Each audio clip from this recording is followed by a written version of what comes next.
Hi, I'm Kate with Brian Kyles. I'm an account manager and sales rep here. Busy morning here at Brian Kyles.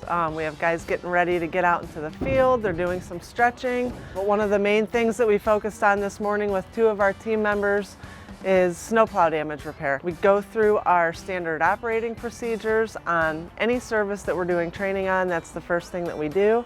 And then we actually physically make them perform that service.